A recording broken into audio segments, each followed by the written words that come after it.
students, today we are entering into a third new lesson.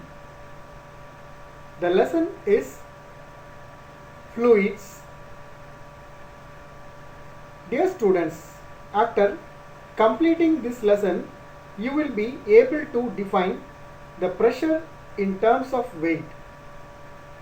Do you know? You will learn the fact that liquid exerts an upward force on object immersed in it. You can calculate the density of a liquid when pressure and altitude are given. After this lesson, you can also understand the behavior of floating bodies. Dear students, in this lesson, you will study pressure in fluids, density of the fluids, and their application in practical life. This is the session number 1, and today we are going to learn about thrust and pressure, pressure in fluids, pressure due to liquids, factors determining liquid pressure in liquids, and finally pressure due to a liquid column. Let's move to the thrust and pressure.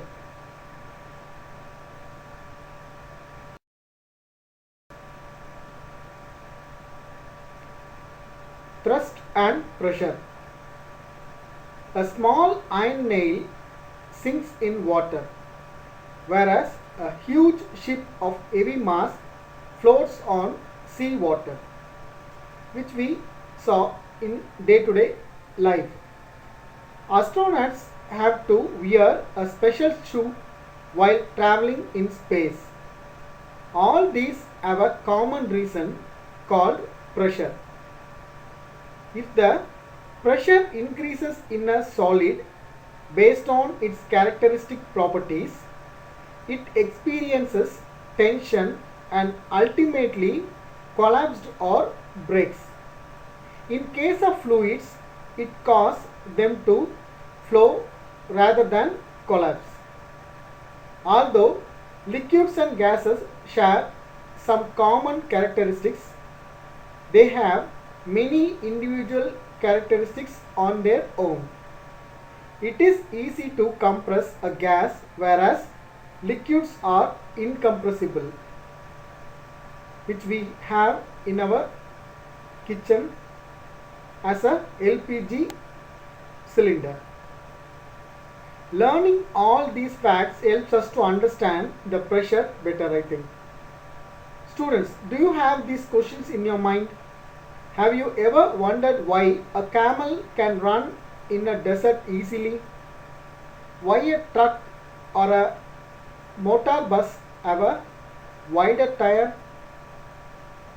Do you have a question why do cutting tools have sharp edges? I wish to answer these questions, and you can understand the phenomena which is involved in these questions.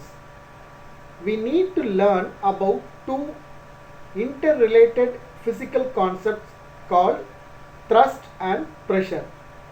Now let's see what you mean by thrust.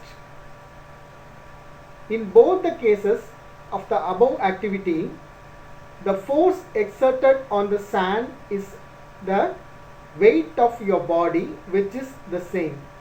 This force acting perpendicular to the surface is called thrust. Thrust is the pressure exerted on the surface in a direction which is perpendicular to it. Remember, the very best example of thrust is a fish being expelled from the ocean by a strong wave. Thrust is a vector quantity and the SI unit of thrust is Newton. Next one, pressure. The force per unit area acting on an object concerned is called pressure. Thus we can say thrust on an unit area is pressure.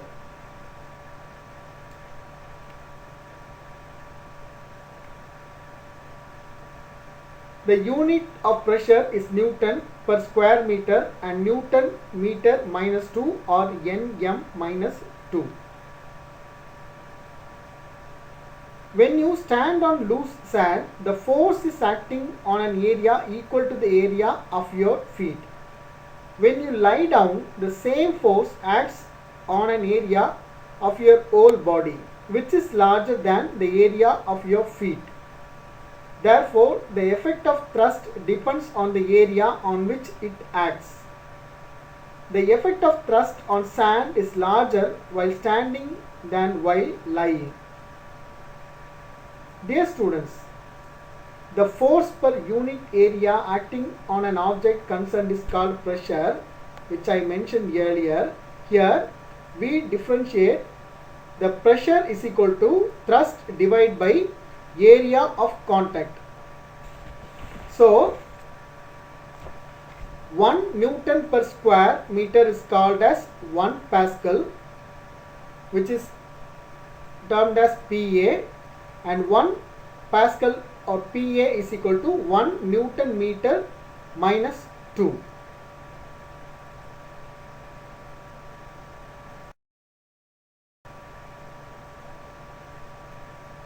Next one,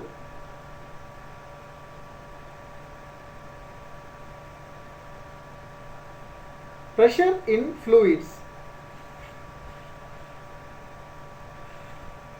Remember students, if the area is large, then the pressure is low, and if the area is small, then the pressure will be high.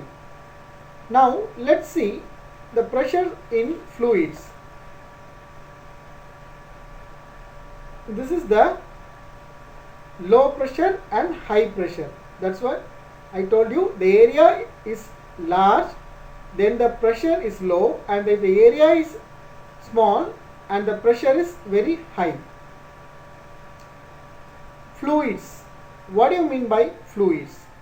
A substance such as liquid or gas that can flow, has no fixed shape and other little resistance to an external stress. A fluid is a liquid or gas. All the flowing substances, both liquids and gases, are called fluids. The viscosity of a fluid is a measure of how easily it will flow. Like solids, fluids also have weight and therefore it exerts pressure. When filled in a container, the pressure of the fluid is exerted in all directions and at all points of the fluid. The best example which you have come across in your day-to-day life is honey. Since the molecules of a fluid are in constant, rapid motion, particles are likely to move equally in any direction. The pressure exerted by the fluid acts on an object from all the directions, which you can see here. When the pressure exerted, the gas pressure, the gas molecules, it moves in all the directions. Here also you can see the collision of molecules gives rise to the pressure.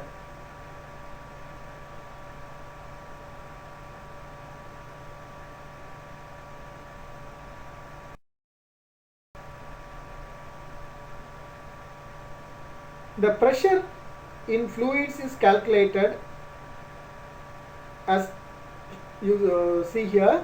Fluid pressure is equal to total force exerted by the fluid divided by area over which the force is exerted, that is F by A. F is meant for force and A is meant for the area.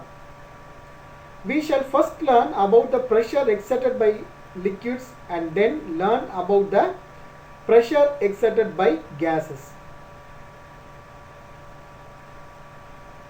Pressure due to liquids.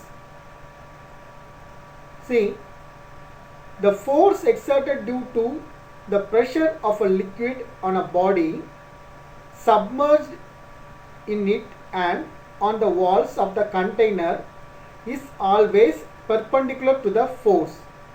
This you can see in the LPG cylinder. Students, let me show the figure A. Using this we can see the pressure acting on all sides of the vessel. You can see the pressure is acting on all sides of the vessel. When an air-filled balloon is immersed inside the water in a vessel and immediately comes up and floats on water, which you can see in this picture. The figure B shows us that water or liquid exert pressure in the upward direction. It exerts a pressure in the upward direction. Similarly, in this picture C, you can see the figure shows the liquid pressure which acts in the lateral sides also. These are the lateral sides. When a bottle having water is pierced on the sides like this, we can see water coming out with a speed, and this is because liquid exerts lateral pressure on the walls of the container.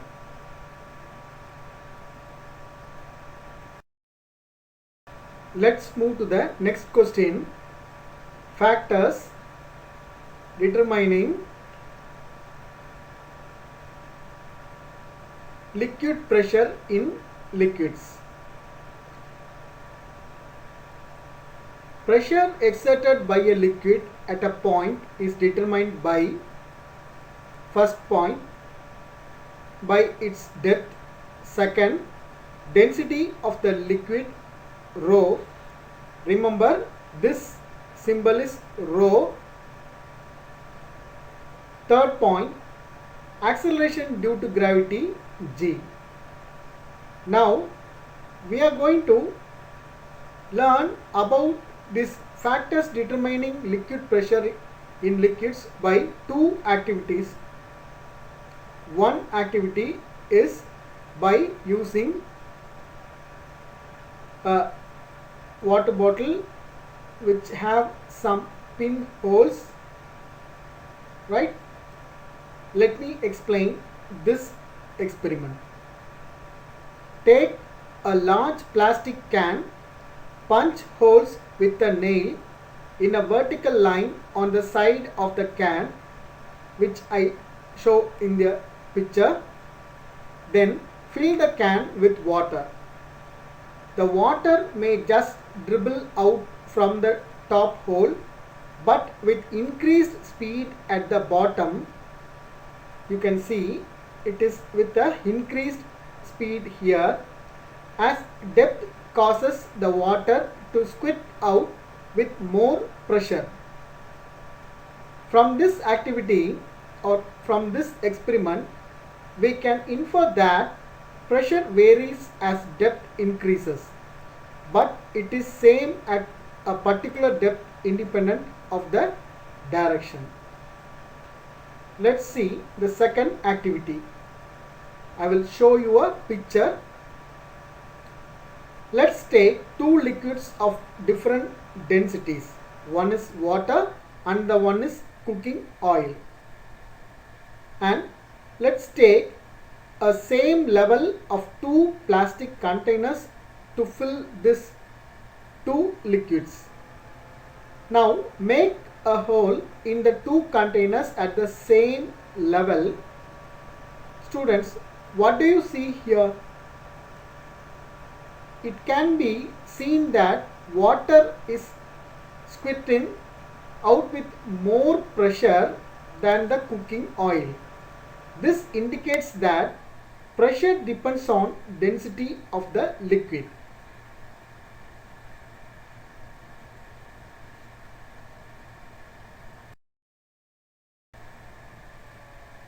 Now let's see the pressure due to a liquid column. Let's take a tall beaker which is filled with liquid so that it forms a liquid column. The cross section area at the bottom is A. The cross section area at the bottom is A. The density of the liquid is rho. The height of the column is h. In other words, the depth of the water from the top level surface is h. We know that the thrust at the bottom of the column, okay, which is equal to weight of the liquid. So F is equal to m into g, mass into acceleration due to gravity. We can get the mass of the liquid by multiplying the volume of the liquid and its density. So mass m is equal to rho into v, volume, and rho is the density.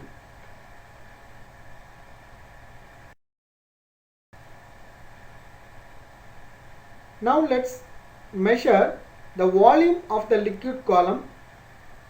V is equal to area of cross section A and the height h is equal to A into h.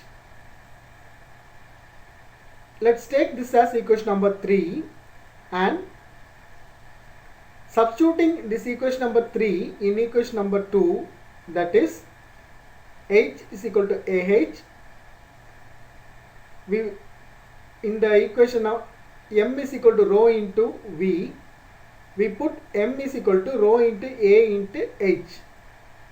Therefore, substituting the equation number 4 in equation number 1, F is equal to mg, we get F is equal to, that means force is equal to mg is equal to rho into A into h into g.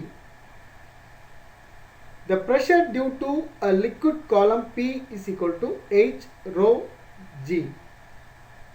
This expression shows that pressure in a liquid column is determined by depth, density of the liquid, and the acceleration due to gravity. Here in this picture you can see the depth, okay, it determines the pressure. If the depth is high, then the pressure is high.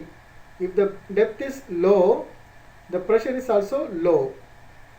The column height of water pressure at the house, you can see the column height of the water pressure at the house at a tower on a flat, which if it is on a hill it will be peak, and if it is on a flat land then the pressure will be low. Interestingly, the final expression P is equal to h rho g does not have the term area in it. Thus, the pressure in liquid depends on depth only, not depends upon the area.